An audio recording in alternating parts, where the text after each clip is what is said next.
to Mama Mystery. I am your host, co-host, Austin. And I am your host, Kelly. And we are coming to you live from our bed. Literally, we're filming a podcast in bed. Not that you needed to know that information. It's not pertinent, but you know what? It is interesting. And sometimes interesting information is it needs interesting? telling. I don't know. Hank's in here too. Hank's Hank, in here say too. Hello. He sniffed the mic. He's the best. All right, Austin. It is currently 10:30 on a Friday. This is how we are spending our Friday night. And I'm about to tell Austin a pretty crazy story that will likely give him nightmares. Are you nervous? Yeah, I don't. All she told me was it's scared? about some crazy woman that is crazy, and I'm just thinking, this is what I want to go to bed to.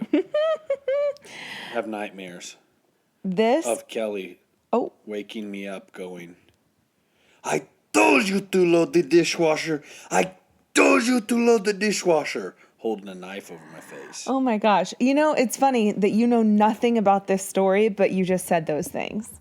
Oh my gosh, here we go. See, and if you don't already know, if you know what that movie is from, leave it in the comments. Yeah, if you know, leave it in the comments. Yeah, because I want to see if anyone knows what movie that's from. I want to see if anyone knows too. Okay, anyway, today we are talking about Katherine Knight. Is this airing on a Monday? Yes. Happy Monday, everybody. Yes. So this is the story about Katherine Knight. Katherine Knight was born October 24th of 1955 in New South Wales, Australia.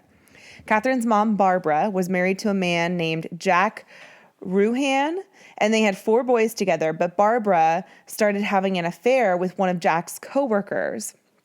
His name was Ken Knight, and this was a huge scandal in their small town, as both of those families were really well known. So Barbara and Ken ended up having to move to another town so they could be together. 2 of her sons went to live with their dad, and then the other 2 went to go live with their aunt in Sydney, Australia. So none of her kids stayed with her. This is Australian story. Yeah. So anyway, then... If you're in Australia, tag us in your story. So then Barbara and her new husband ended up getting pregnant with twin girls, and the younger twin was Katherine. They also had an additional 2 children together. So 4 years later, in 1959, Barbara's ex-husband Jack dies, and the 2 boys that were living with him were sent to live with the Knight family. So growing up, Katherine was really close with her twin and also her uncle Oscar, but not really anyone else. She later claimed that she was sexually abused as a child, which continued until she was about 11 years old.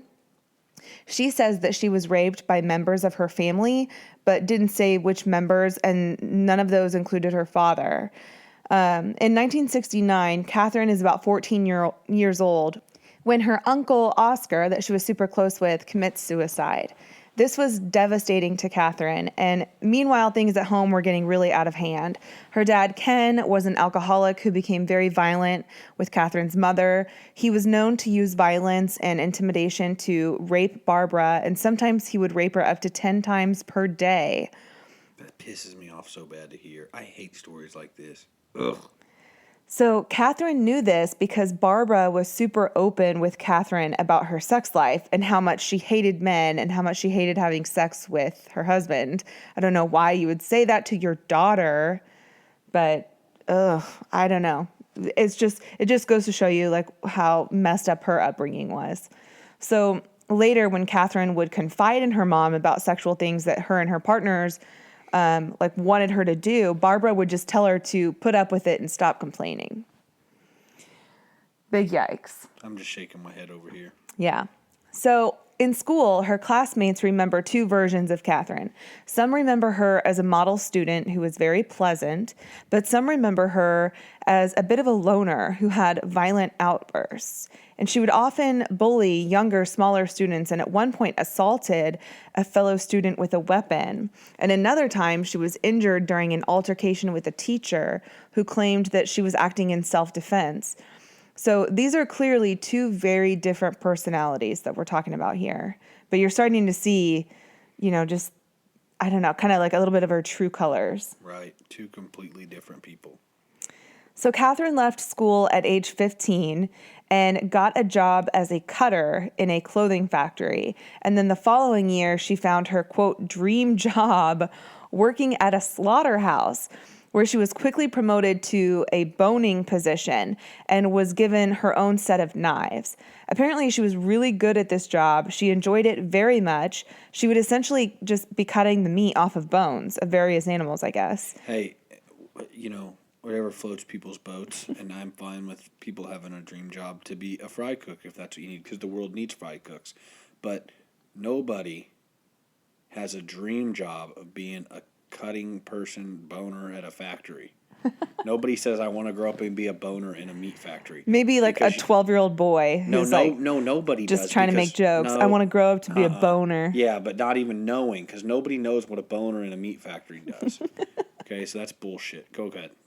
All right. So anyway, she was super proud of this position and her set of knives. Hell yeah, I'm a boner, brother. She had her own sparkly, shiny knives that she would hang above her bed just in case she ever needed them. Okay, She's getting weird. We're getting weird. So at age 18, Katherine meets a coworker named David Stanford Kellett. Come over to my house. I have knives over my bed. You want to see my knife collection? Oh my gosh. Kelly has this voice of, hey, Mom, check out this dragon I drew. And it's completely irrelevant to this conversation. Go ahead. So David was known to drink quite a bit, and he was a bit of a rowdy drunk. He'd go to bars, get lit, then get into fights. Yeah, but just for a little backstory on this, David's heavy drinking can be attributed to a pretty traumatic past. His best friend was killed right in front of him during a shunting accident while they were working together on a railroad. And in 1968, he witnessed a train hit a bus, which killed 6 children, and David helped rescue some of the injured kids and then pull some of the bodies from the wreckage. So I imagine that this would mess somebody up pretty bad. He started to drink quite a bit and eventually lost his job on the railroad because he would fall asleep on the job, which caused several derailments. Then he got the job at the slaughterhouse where he met Katherine. So David and Katherine would get into violent fights of their own, but Katherine was never one to just stand down. She fought back, and David quickly realized that Katherine could hold her own and that she was not one to be messed with. So Katherine quickly became the dominant one in this relationship, and after being together for about a year, Katherine proposed to David. It's 1974, and they're getting married. They pull up to the ceremony on a motorcycle. Just close your eyes and just picture this. Don't close your eyes if you're driving. I'm telling Austin to close his eyes. Oh, great. Now we're in a lawsuit. David is drunk as a skunk. So Katherine is actually driving this motorcycle, and David is sitting on the back of the motorcycle, like hanging on to her as they pull up to their freaking wedding ceremony. And as soon as they arrive, Katherine's mom, Barbara, warns David by saying, quote, "You better watch this one or she'll fucking kill you. Stir her up the wrong way or do the wrong thing and you're fucked. Don't ever think of playing up on her or she'll fucking kill you." The mom said this? Sorry. Yes. Katherine's mom said this to David. Now that is some marriage advice. That's going into their wedding. They should put that on a Hallmark card. I disagree. With a big old motorcycle and a bride and groom on the front of it. I mean, if you're into motorcycles, that's cool. I'm just not. I'm just not. Just not. Way to go, Kelly. Way to go, Kelly. You just lost all our biker listeners, you moron. I'm just picturing this couple with this like butch Eileen Wuornos type of bride on the front riding in with her drunk as a skunk husband hanging onto the back. And then the mom's like, "Dude, I don't think this is a good idea. She's probably going to fucking kill you, bro." Like, what circus is this? I guarantee you just lost all of our biker listeners. Oh, darn it. Okay, so on to the wedding night. Katherine and David are done consummating the marriage when he falls asleep, and this sets Katherine off. Way to go, you moron. Freaking idiot, you went to bed. This sets Katherine off because apparently some of the friends or family at the reception were bragging that they did it like 3 or 4 times on their wedding night, and she feels a little gypped. So she starts to strangle him, like while he's asleep. On their wedding night. He managed to fight her off that night, and they stayed together. Hell yeah, why wouldn't you? She's just feisty. Gosh. So this is just the norm for their marriage. It was very violent and turbulent. In 1976, Katherine is pregnant with their first daughter, and she's like super pregnant, okay, about to pop, when David comes home late from a dart competition. He had reached the finals, and the competition took longer than expected. So Katherine's pissed, and she decides to burn all of his clothing and shoes before he gets home. When he got home, she hit him over the back of the head with a frying pan, which severely fractured his skull. He mustered up the strength to run next door for help and collapsed as soon as he got there. The police were called and wanted to charge Katherine, but Katherine quickly changed her tune and started sucking up to David. She starts like flattering him and pleading to him and somehow gets him to change his mind and drop the charges. These people are both mentally ill. So in May of 76, Katherine gives birth to their daughter, Melissa, and shortly after, David finally leaves Katherine for another woman. He moves to Queensland just to get away from Katherine, but sadly left the baby behind.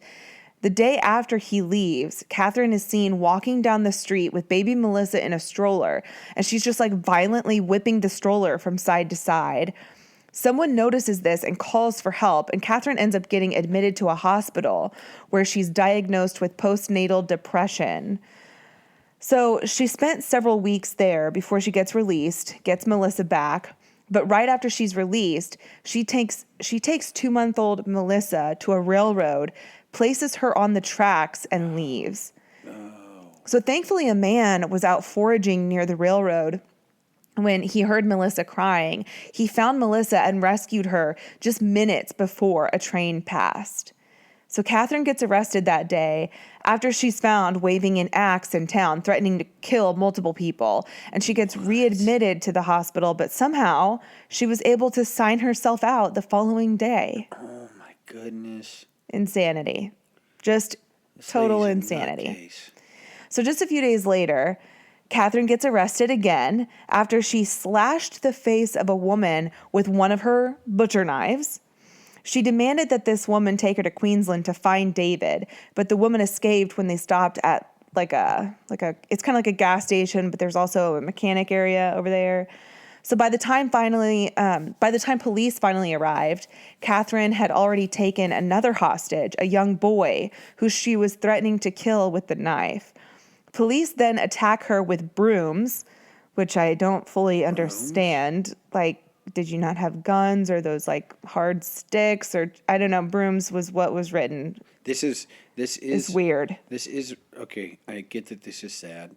Okay, but I do keep thinking of the scene in Wedding Crashers where they're out front and the old lady comes out shooting the gun and Vince Vaughn goes, "This is the real world, lady. You can't just go around shooting people." That's what I keep thinking of. Waving an axe around in town. She's just, what a lunatic. She's nuts. And earlier, all the dude wanted to do was play darts. You're still hung up on poor David, just coming home from a fun night. He reached the finals. He was so excited. Reached the finals playing darts. Hell yeah, brother. Probably win a jackpot, $25, head home for the night, and comes home to that, getting a fractured skull. Yeah. And then gets sweet-talked back into not calling the cops.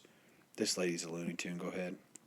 So she was taken into custody, and she ended up getting admitted to a different hospital. This time it was a psychiatric hospital, and while she was there, she told the nurses that she intended to kill the mechanic at the gas station because he was the one who fixed up David's car, which allowed him to leave.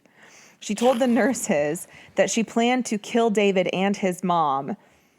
But when David found out about this, he left his girlfriend and moved back to Aberdeen with his mom to support Katherine. Oh my gosh. Now you're just like...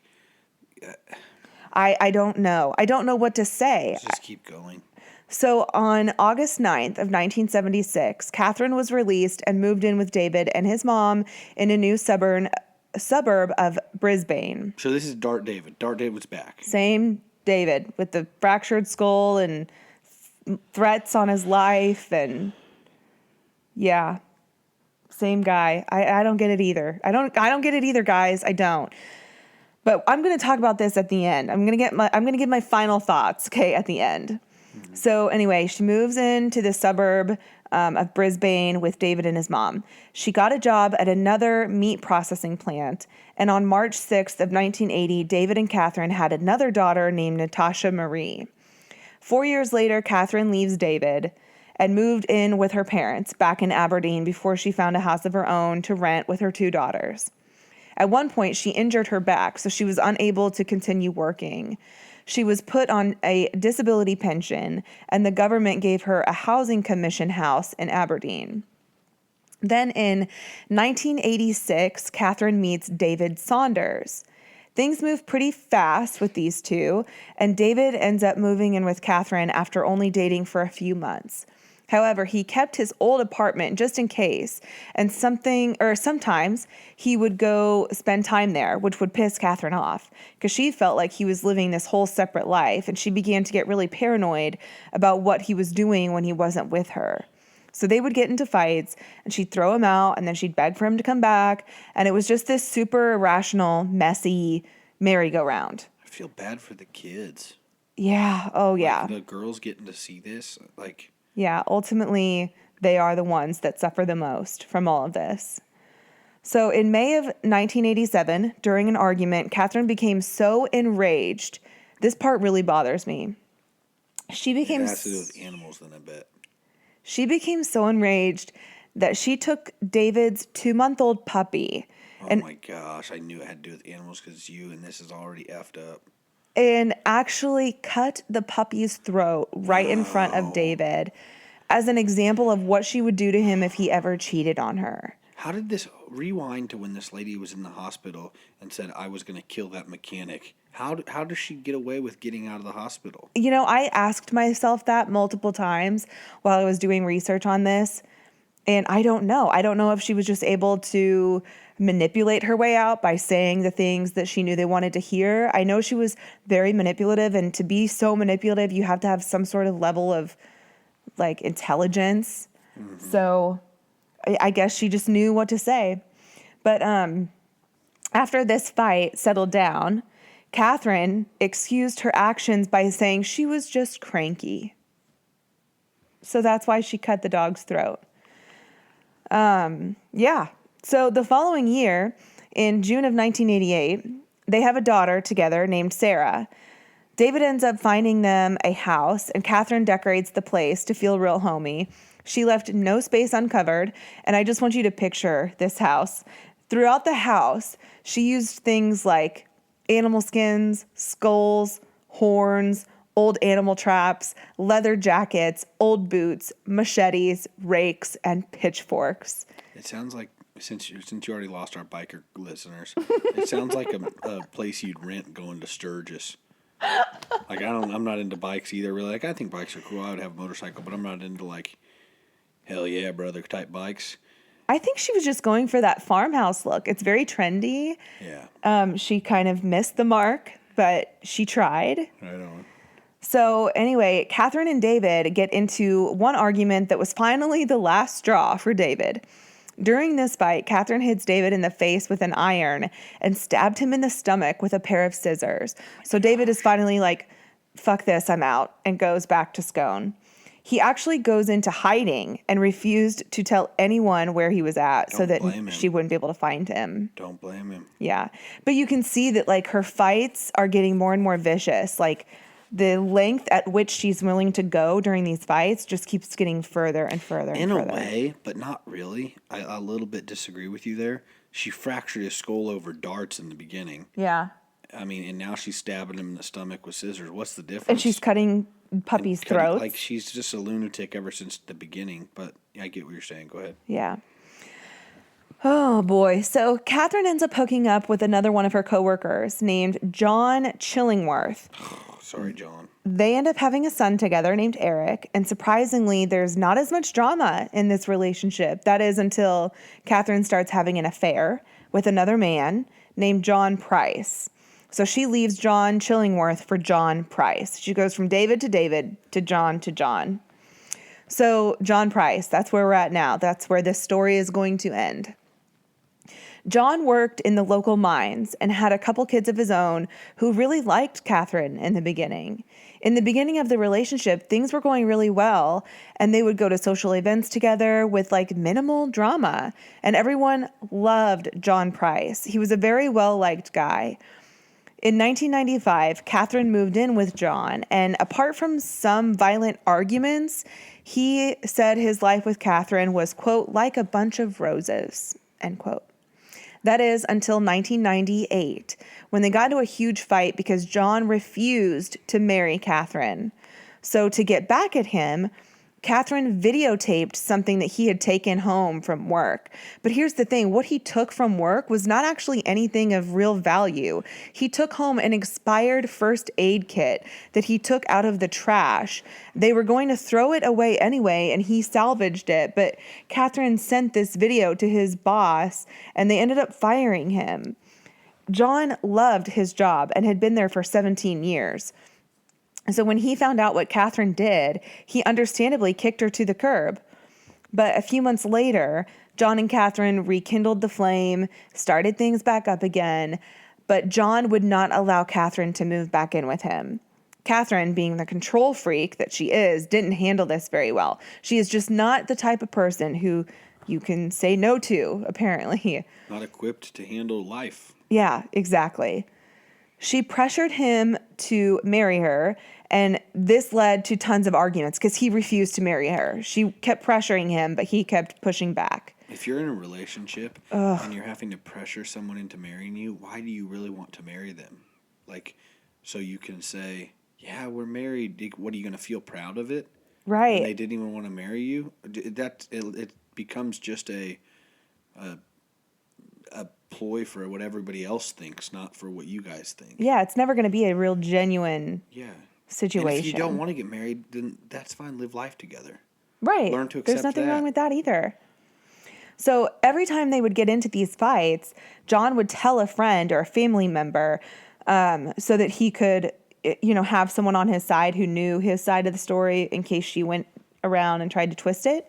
But it got to a point where they got so tired of hearing it that they started distancing themselves from him. And I think everyone has one of those friends who just comes to them with like the constant drama that just never changes, and they get kind of tired of it. So they're like, listen, you're kind of an asshole. Like, you want my advice and you ask for advice, but you don't take it, and you're in the same situation, and I'm freaking tired of it. I think that's what his friends and family started to feel. Mm-hmm.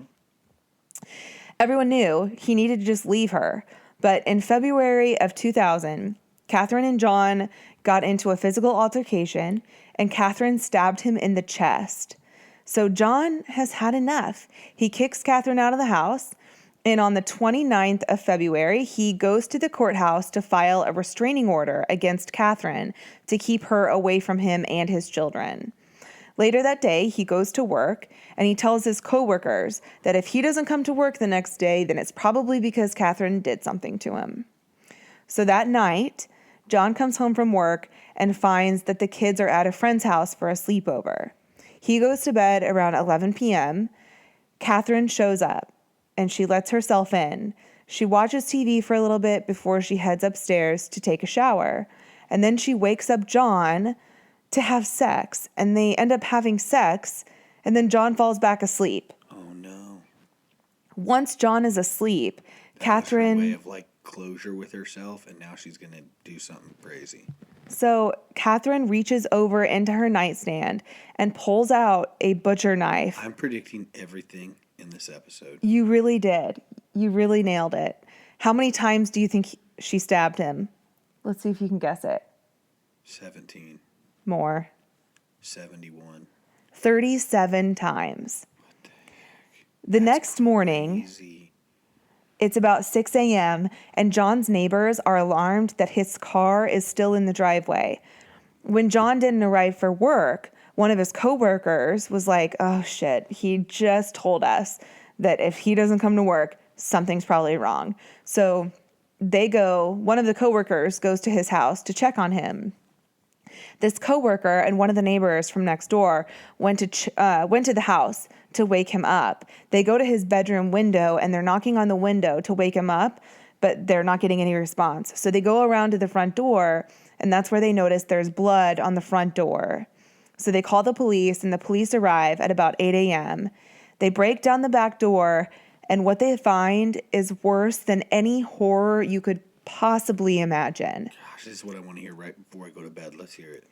According to blood evidence, it was apparent that John was woken up during the stabbing and tried to fight back. There was blood on and around the light switch where he tried to turn the lights on in the middle of the night to see what the fuck was going on. A trail of blood led to the front door, and against the walls, you could see the blood was getting like closer and closer to the floor, which kind of indicated he was like losing his balance and probably started stumbling. He made it outside, where it appears he tried to escape this attack, but at some point he succumbed to his injuries and either fell back inside or was dragged back into the house. After John died, Katherine does the unfathomable. According to the police, when they entered the home, they immediately noticed that the place is just a bloodbath.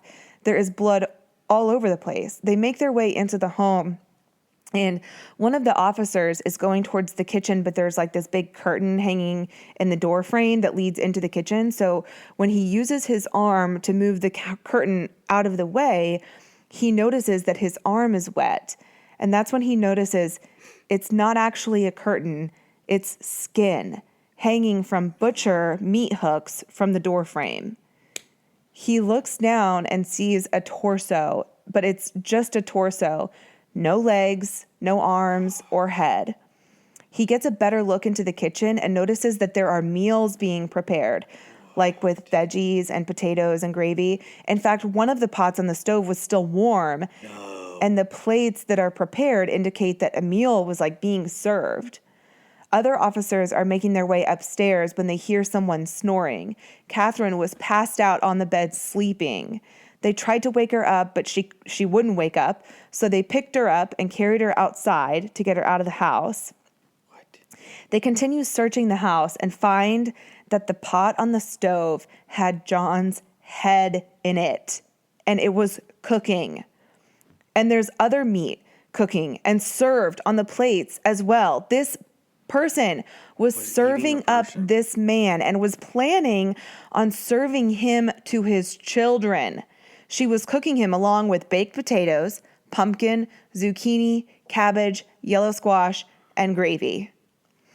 Beside each plate was a note with a different child's name on it.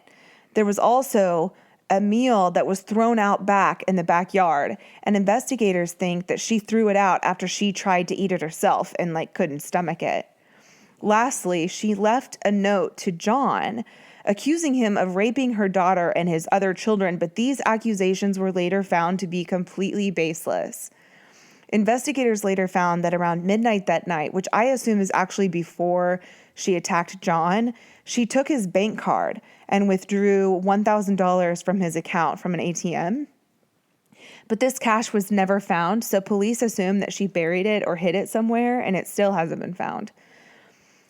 So Katherine was in a coma for a few days because she was passed out because she tried to overdose on pills, and that's why they found her snoring on the bed. When she finally came to, she claimed that she had absolutely no memory of what happened, of course. She refused to give any answers as to what happened, but later came to accept the fact that she must have killed him and claims that she probably did it because he was so abusive for their entire relationship. Katherine's brother came forward and told investigators that she told him she was going to kill John and that she would end up getting away with it by just acting crazy. Initially in court, she pleaded not guilty, but then she randomly changed her plea to guilty during the trial. The judge thinks that she did this so that after the trial was over, she could appeal it by claiming that she was just insane and not in the appropriate mental state to plead anything. During the trial, she tried all sorts of hysterics. She would scream in these random outbursts. She would rock back and forth and just put on this total show. But the judge was not buying it, and he sentenced her to life in prison without the chance of parole. She was actually the first woman in Australia to receive this sentence, which in Australia is the harshest sentence. To this day, Katherine has not talked about what happened that night. In 2006, she tried to appeal her sentence by saying that her life sentence was too severe for the crime that she committed. But the judge was like, girl, you are staying put. That was the absolute craziest ending to a domestic abuse relationship I've ever heard. So it is absolutely absurd and extremely gory.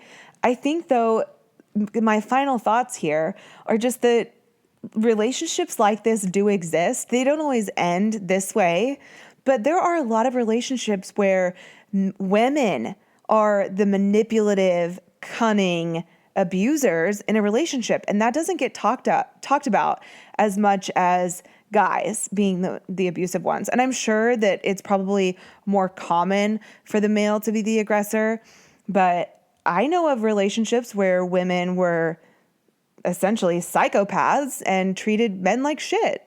And so I feel like this just goes to show, like, how, she was able to get away with this for so long. And I assume it's probably because she proclaimed that she was acting in self-defense, or that, so-and-so was actually abusing her. And so, I don't know, I feel like there's this double standard when it comes to relationships, especially domestic abuse relationships. Because, people don't always assume that the woman has anything to do with it, but sometimes they do. Yeah, I think it's similar to, the double standard is similar to the teachers banging students thing. Yeah. Guy bangs student and or girl bangs student, and if one way is more in a way socially acceptable, which I know sounds really wrong, but you get the point. Yeah. They're both horrible. This is domestic abuse is just wild, and it's really sad how people continue to go back to these relationships and seek some sort of I don't know, validation, and or just they're that brainwashed and in love or whatever, and a lot of people want, they subconsciously seek to fix people. Mm-hmm. And it's just super strange, or they're so easily manipulated into thinking someone can change because they can say all the right things. Yeah. And ultimately what it comes down to is that you never really know what a person is thinking when they're being abused until you're in those type of shoes. And I'm lucky enough to have never been in an abusive relationship, so I can't speak on what that person is going through. I can express my confusion when I'm reading about these men who are going back to her time and time again after going through these violent attacks.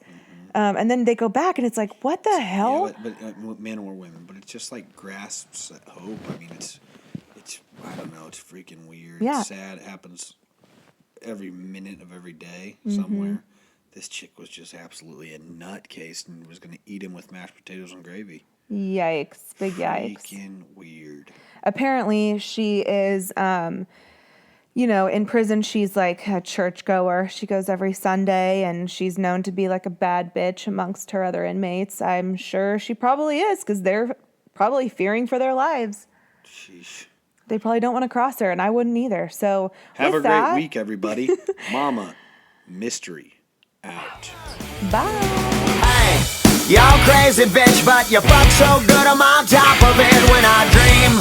I'm doing you all night, scratches all down my back to keep me right on. Hey, y'all crazy bitch, but you fuck so good I'm on top of it when I dream. I'm doing you all night, scratches all down my back to keep me right on.